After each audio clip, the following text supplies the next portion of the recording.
So in this short series, I've been talking a lot about workplace dating.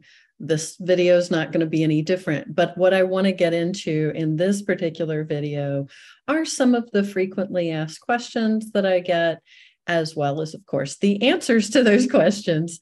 If you missed the prior videos, I covered whether or not employers should have a workplace dating policy. And then I also covered how to write one if you decide that you want one. So I'm Nancy Schick of 30-Year Conflict Resolution, where we take a holistic approach to workplace dispute resolution. Not at all surprising, that's going to be the approach that I take in pretty much all these videos and today as well. So one of the first questions that I get is workplace dating illegal?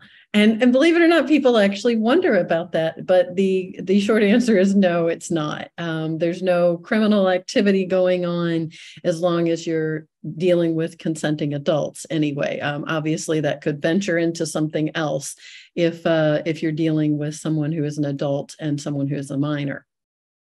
Second, can you get fired for workplace dating? And the short answer to that one is yes, you could.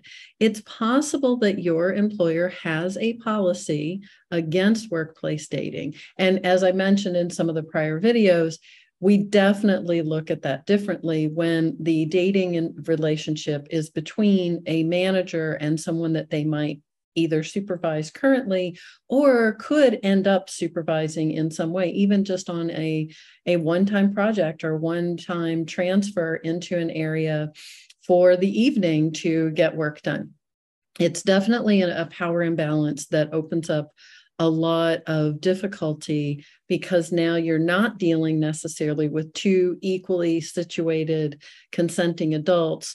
You have someone who has a lot of power over someone's wages, the hours they work, what assignments they get, et cetera. So yes, you could get fired if your employer has a policy.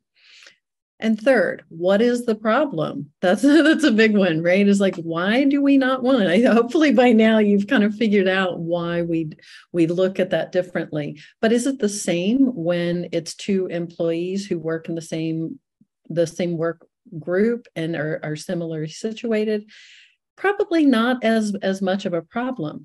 But then if there's no power imbalance, we might still look at things like productivity and focus. Is the employee getting the job done? Now, if you are a manager and you have gone into that environment where you are dating one of your employees, I encourage you to click that link below and schedule a consultation with me. I'm not going to necessarily say you have to break up, but we would want to talk about whether or not your employer has a policy and what you might need to do to make sure that your livelihood is protected.